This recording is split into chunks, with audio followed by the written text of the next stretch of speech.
Hello dear friends, আজি মই লৈ আহিছোঁ class 12 biology most demanded chapter number 5 new NCERT chapter number 4 বংগগতিৰ সূত্ৰ আৰু প্ৰকৰণ principles of inheritance and variation এই চেপ্টাৰৰ নোটছ বহুতে কমেন্ট কৰি আছিলা যে এই চেপ্টাৰৰ নোটছ লাগে ফাইনালি এই চেপ্টাৰৰ নোটছ লৈ আহিছোঁ ভিডিঅ'টো হেকলৈ চাবা এই চেপ্টাৰৰ এইটো প্ৰথম ভিডিঅ' এই প্ৰথম ভিডিঅ'টো ইম্পৰ্টেণ্ট হয় আৰু ইয়াৰ পৰা কেইবাবাৰো কোৱেশ্চন আহিছে ভিডিঅ'টো হেকলৈ চাবা আৰু এই চেপ্টাৰৰ কেইবাটা ভিডিঅ' হ'ব এইটো first video' first of all তোমালোকে চাবা বংগগতি হেৰিডিটি যি পদ্ধতিত পিতৃ মাতৃ বৈশিষ্ট্যসমূহ তাৰ সতি সন্ততিলৈ গতি কৰে তাক বংগগতি বোলে 2 নম্বৰ বংগগতিবিদ্যা জেনেটিক্স জীৱবিজ্ঞান যি শাখাত প্ৰাণী বা উদ্ভিদত এটা জনুৰ পৰা পৰৱৰ্তী জনুলৈ বিভিন্ন বৈশিষ্ট্যসমূহৰ সংচৰণ আৰু প্ৰকাৰণ সম্পৰ্কীয় বিজ্ঞানসন্মত আলোচনা কৰা হয় তাক বংগগতিবিদ্যা বোলে আৰু এই নোটছখিনি তোমালোকে বহিত লিখি ল'বা তাৰপিছত লিখিবা ষ্টাৰ মাৰ্ক দি যে বংগগতিবিদ্যাত ব্যৱহৃত কেইটামান সূত্ৰ 1 নম্বৰ জিনতে লিখিবা যে জিন হৈছে বংগগতিৰ কাৰক এটো 2016 চনত আহিছিল একোটা জিনে জীৱৰ বৈশিষ্ট্য প্ৰদান কৰে ৰাসায়নিকভাৱে জিন ডিএনএৰ একোটা নিৰ্দিষ্ট অংগ যি চৰিত্ৰ প্ৰদান কৰে আৰু ইয়াক মেণ্ডেলীয় কাৰক বুলি কোৱা হয় জিন শব্দটো প্ৰথমে নামকৰণ কৰিছিল জহানছেন আৰু ইংলিছ নামত তোমালোকে লিখি ল'বা তাৰপিছত লিখিবা 2 নম্বৰ সমৰূপী ক্ৰোমোজোম বংগগতিৰ কাৰক বা জিনবোৰ দিগে দিগে সজ্জিত হৈ থাকে দ্বিগুণ ক্ৰোমোজোমযুক্ত একেবোৰ বৈশিষ্ট্য প্ৰকাশ কৰা কাৰকবোৰ দুডাল ক্ৰোমোজোমত থাকে এনেকুৱা এজোৰ হুবহু অনুৰূপ ক্ৰোমোজোমক সমৰূপী ক্ৰোমোজোম বোলে কাৰক মানে হল জিন নেক্সট তোমালোকে লিখিবা 3 নম্বৰ এলিল মৰ্ফ বা যুগ্ম কাৰক দুটা সমৰূপী ক্ৰোমোজোমৰ নিৰ্দিষ্ট বিন্দুত অৱস্থিত বিশেষ চাৰিত্ৰিক বৈশিষ্ট্য কাৰক বা জিন দুটাৰ এটা কাণ্টুৰ এলিল বোলে সাপোজ ধৰা হল কেপিটেল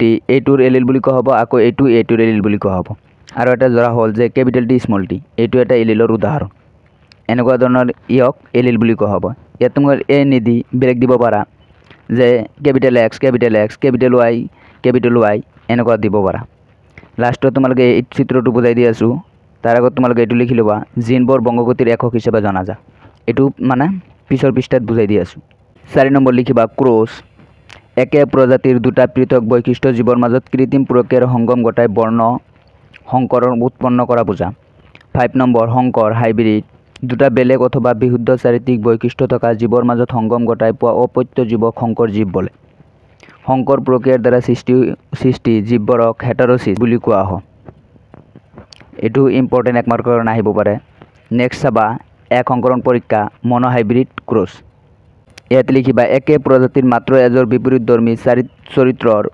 বংগগতিৰ দ্বাৰা নিৰ্ণয় কৰিবলৈ দুটা জীৱৰ ওপৰত কৰা সংগম পৰীক্ষা উদাহৰণ গছ এটাৰ কাণ্ডৰ দৈৰ্ঘ্য ইয়াত লিখিবা যে ইয়াৰ ভেক্টৰ ৰূপ 3:1 হয় আৰু জিনীয় ৰূপ 1:2:1 হয় এই দুটা মনত ৰাখিবা আৰু এই দুটা কেনেকৈ পালা পিছত কৈ দি আছো নেক্সট লিখিবা দ্বি সংকৰণ পৰীক্ষা ডাইহাইব্ৰিড ক্ৰছ একে প্ৰজাতিৰ দুজোৰ বিপৰীতধৰ্মী চৰিত্ৰৰ বংগগতিৰ দ্বাৰা নিৰ্ণয় কৰিবলৈ দুটা জীৱৰ ওপৰত কৰা সংগম পৰীক্ষা উদাহৰণ বীজৰ আকৃতি আৰু বীজৰ ৰং ইয়াৰ ভেক্টৰ ৰূপ 9:3:3:1 ইয়াৰ জিনীয় ৰূপ 1:2:2:4:1:2:1:2:1 এইটো কেনেকৈ মনত ৰাখিবা তোমালোকে যেনেকৈ ফোন নম্বৰ মনত ৰাখা তেনেকৈ এইটো মনত ৰাখিবা যে 1:2:4 তাৰ পিছত মনত ৰাখিবা 1:2:1:1 এনেকৈ মনত ৰাখিবা তাৰ পিছত চাবা প্ৰভাৱী আৰু অপ্ৰভাৱী চৰিত্ৰ ডমিনেন্ট এণ্ড ৰিসেসিভ ক্যাৰেক্টাৰ দুটা বিপৰীতধৰ্মী বৈশিষ্ট্যৰ জীৱৰ মাজত সংগম ঘটালে যিটো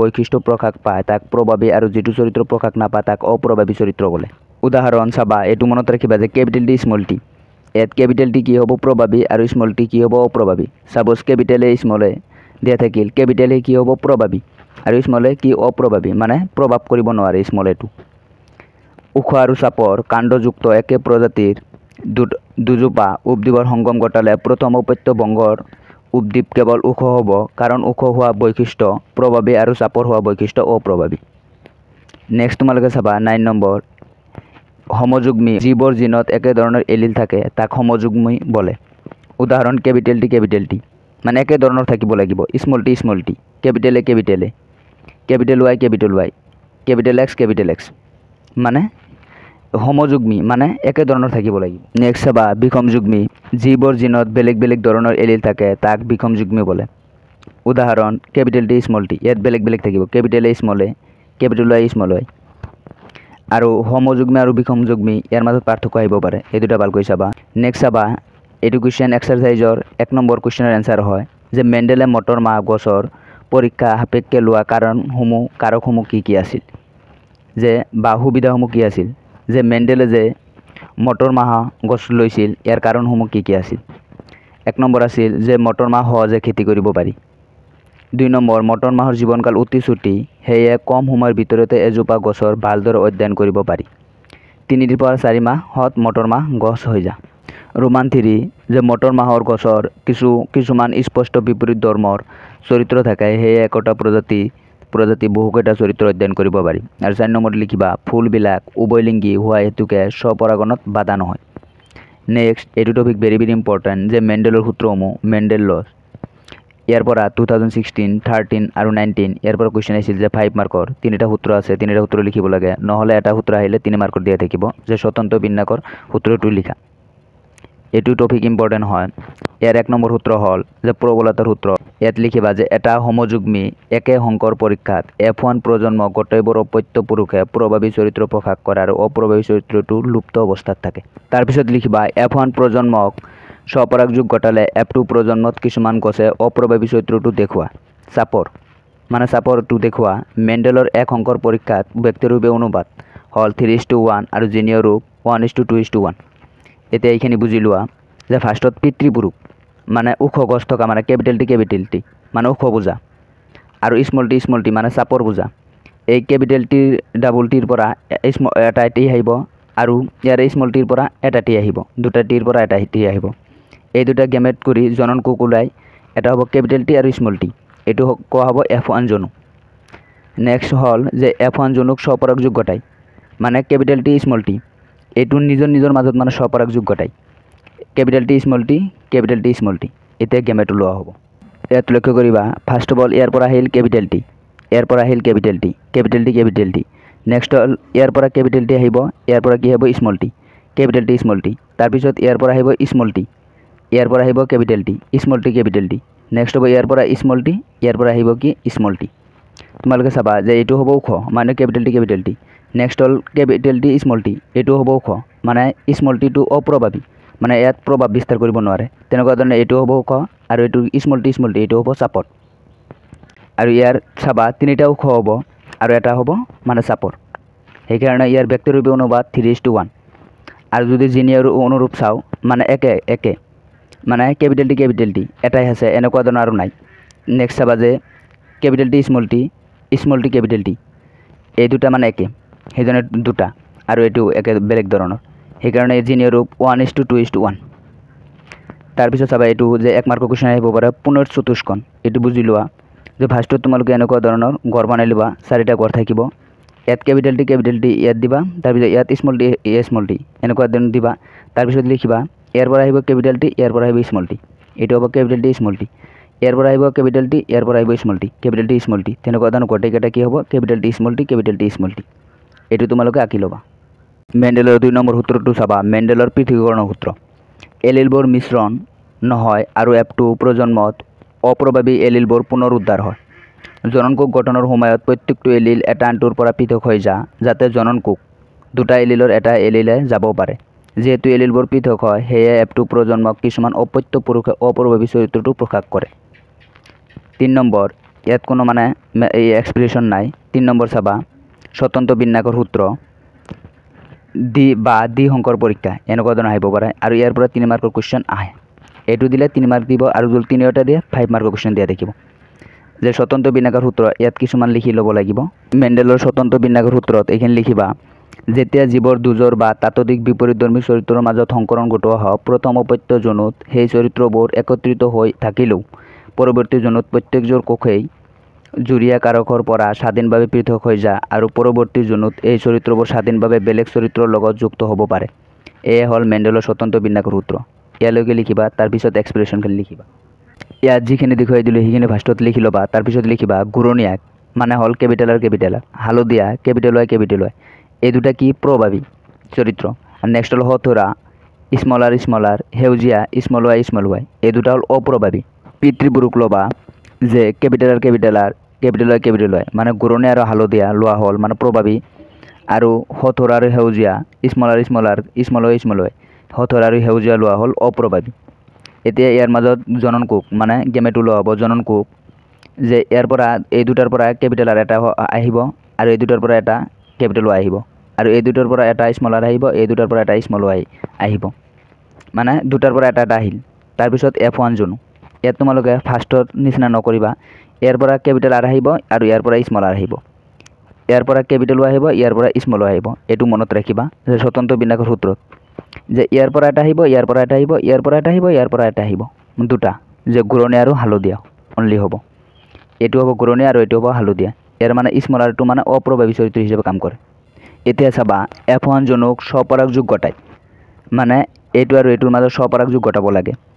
ইয়াত তোমালোকে লিখি ল'বা capital R small R, capital Y small Y, মানে এইখিনি লিখা হ'ল। লিখাৰ পিছত এতিয়া গেমেট ওলাব ফাৰ্ষ্টৰ নিচিনা, ইয়াৰ পৰা কেপিটেল আৰ আহিল, ইয়াৰ পৰা আহিব কেপিটেল ৱাই, নেক্সট আহিব ইয়াৰ পৰা কেপিটেল আৰ আৰু ইয়াৰ পৰা আহিব স্মল ৱাই, তাৰপিছত ইয়াৰ পৰা আহিব কেপিটেল স্মল আৰ আৰু ইয়াৰ পৰা আহিব কেপিটেল ৱাই, নেক্সট হ'ব ইয়াৰ পৰা স্মল আৰ আৰু ইয়াৰ পৰা আহিব স্মল ৱাই। এই চাৰিটা গেমেট হ'ব। এতিয়া এই চাৰিটাক যে স্বপৰাগ যোগ ঘটাব লাগে, মানে F2 জনো, এইটো হ'ল F2 জনো, ইয়াক স্বপৰাগ যোগ ঘটাব লাগে আৰু এই কাৰ্চিনেটি পৰাগ যোগ বোজা। এতিয়া তোমালোকে এনেকুৱা গড় বনাই ল'বা, ইফালে চাৰিটা গড় থাকিব আৰু ইফালে চাৰিটা গড় থাকিব। তাৰপিছত এইখিনি তোমালোকে ইয়াত লিখি ল'বা, আকৌ এইখিনি ইয়াত লিখি ল'বা, চাৰিটা 16টা গড় বনাবা, এইখিনি ইয়াত লিখি ল'বা চিৰিয়েলি, তাৰপিছত ইয়াত লিখি ল'বা চিৰিয়েলি। লিখাৰ পিছত এতিয়া তোমালোকে ইয়াত কেনেকৈ বহাবা, ইয়াত তোমালোকে চাবা ইয়াৰ পৰা আহিব কেপিটেল আৰ কেপিটেল ৱাই আৰু ইয়াৰ পৰা আহিব কেপিটেল আৰ কেপিটেল ৱাই, আহি তোমালোকে চিৰিয়েলি লিখি যাবা, মানে দুটা কেপিটেল আৰ হ'ব আৰু দুটা কেপিটেল ৱাই হ'ব। নেক্সট তোমালোকে এই ঘৰত ইয়াৰ পৰা আহিব এই দুটা আৰু ইয়াৰ পৰা আহিব এই দুটা। সাপোজ এই ঘৰটো লিখিব লাগে, ইয়াৰ পৰা আহিব কেপিটেল আৰ কেপিটেল ৱাই আৰু ইয়াৰ পৰা আহিব স্মল ৱাই। তোমালোকে আৰৰ ওচৰত আৰ লিখিবা, ৱাইৰ ওচৰত ৱাই লিখিবা, তেনেকুৱা ধৰণৰ সাপোজ এই লাষ্টটো লিখিব লাগে। ইয়াৰ পৰা আহিব স্মল আৰ স্মল ৱাই আৰু ইয়াৰ পৰা আহিব স্মল আৰ স্মল ৱাই, কি হ'ব স্মল আৰ স্মল ৱাই হ'ব। এতিয়া তোমালোকে এইটো নোটিছ কৰিবা, এইটো তোমালোকে ফিল আপ কৰিবা। তাৰপিছত ইয়াত নোটিছ কৰিবা যে এইটো হ'ব ঘূৰণীয়া আৰু হালধীয়া, এইটো হ'ব ঘূৰণীয়া আৰু হালধীয়া, এইটো তোমালোকে চাবা ঘূৰণীয়া আৰু হালধীয়া কেনেকৈ হ'ব। ইয়াত সাপোজ স্মল আৰ আছে, মানে হতৰা বোজা, কিন্তু হতৰাটো অপ্ৰভাৱী চৰিত্ৰ হিচাপে কাম কৰিব। ইয়াত ৰঙাটো যিটো ঘূৰণীয়া আছে আৰ, ঘূৰণীয়াটো প্ৰকাশ পাব আৰু ইয়াত আছে কেপিটেল ৱাই, এইটো হ'ব ঘূৰণীয়া আৰু হালধীয়া। এনেকুৱা ধৰণৰ তোমাৰ প্ৰত্যেকটো চাবা যে কি হয়। তাৰপিছত ইয়াত লিখিবা ঘূৰণীয়া আৰু হালধীয়া, মানে ঘূৰণীয়া আৰু হালধীয়া কেইটা আছে তোমালোকে টোটেল পাবা। ইয়াত ৰাইট চিহ্ন যিকেইটা দিয়া আছে এইকেইটা হ'ল ঘূৰণীয়া আৰু হালধীয়া 9টা আছে, তাৰপিছত ঘূৰণীয়া আৰু সেউজীয়া আছে 3টা। যে ইয়াত তোমালোকে আৰু এটা কথা লক্ষ্য কৰিবা যে স্মল আৰ আৰু স্মল ৱাই এই দুটা প্ৰভাৱ বিস্তাৰ কৰিব নোৱাৰে, মানে অপ্ৰভাৱী চৰিত্ৰ হিচাপে কাম কৰে। বাকী এই দুটা যদি একেলগে থাকে, মানে ইয়াত আছে স্মল আৰ মানে কি বুজাব হঠৰা, আৰু ইয়াত আছে কেপিটেল ৱাই স্মল ৱাই, মানে কি বুজাব স্মল ৱাইটো প্ৰভাৱ বিস্তাৰ কৰিব নোৱাৰে, যিহেতু ইয়াত কেপিটেল ৱাই আছে। কেপিটেল ৱাই কি হয় হালধীয়া হয়, সেইকাৰণে হ'ব হতৰা আৰু হালধীয়া। এনেকুৱা ধৰণৰ তোমাৰ প্ৰত্যেকটো চাবা। ইয়াত তোমালোকে চাবা হতৰা আৰু হালধীয়া, মানে 3টা, মানে টিক যে আছে যিকেইটা সেইকেইটা হ'ব, ইয়াত হ'ব 3টা। তাৰপিছত হতৰা আৰু সেউজীয়া অনলি এটা হ'ব, এইটো হ'ব ব্যক্তিৰূপী অনুপাত 9:3:3:1। তাৰপিছত আমাৰ জিনীয় ৰূপীয় অনুপাত এইটো উলিয়াব লাগে। এইটো কেনেকৈ উলিয়াবা, এইটো তোমালোকে চাৰ্টৰ পৰা তোমালোকে চাবা এনেকুৱা ধৰণৰ কেপিটেল আৰ কেপিটেল ৱাই এনেকুৱা ধৰণৰ এটাই আছে, এনেকুৱা ধৰণৰ দুটা পাবা, এনেকুৱা ধৰণৰ দুটা পাবা, এনেকুৱা ধৰণৰ 4টা পাবা আৰু এনেকুৱা ধৰণৰ এটা পাবা, এনেকুৱা ধৰণৰ দুটা পাবা, এনেকুৱা ধৰণৰ এটা পাবা, এনেকুৱা ধৰণৰ অনলি দুটাই পাবা, এনেকুৱা ধৰণৰ অনলি এটাই পাবা, মানে কাৰো লগত কাৰো মিল নাই। মানে সেইবিলাক হ'ব জিনীয় ৰূপীয় অনুপাত 1:2:2:4:1:2:1:2:1। এইটো হ'ল জিনীয় ৰূপীয় অনুপাত। জিনীয় ৰূপীয় অনুপাতত মানে তোমালোকে এই চাৰ্টৰ পৰা মানে মিল থকাবিলাক উলিয়াবা আৰু কেইটা আছে সেইটো হ'ব জিনীয় ৰূপীয় অনুপাত। তোমালোকে চিৰিয়েলি লিখি যাবা যে 1:2:2:4:1:2:1:2:1। এইটো হ'ল জিনীয় ৰূপীয় অনুপাত। মেণ্ডেলৰ সূত্ৰটো আটাইতকৈ ইম্পৰ্টেণ্ট হয়, এইটো সূত্ৰৰ পৰা 3 মাৰ্কৰ কুৱেশ্যন আহে আৰু এইটোৰ পৰা মানে তোমালোকৰ মানে এইটোৰ পৰা কুৱেশ্যন আহে যে কেনেকুৱা ধৰণৰ কুৱেশ্যন আহে সেইবিলাক নেক্সট ভিডিঅ'ত আলোচনা কৰিম। ভিডিঅ'টোত লাইক কৰিবা, তেতিয়া মই নেক্সট ভিডিঅ'ৰ কাৰণে উৎসাহ পাম আৰু চেনেলটো ছাবস্ক্ৰাইব কৰি ৰাখিবা নেক্সট ভিডিঅ'ৰ কাৰণে। Thank you all of U.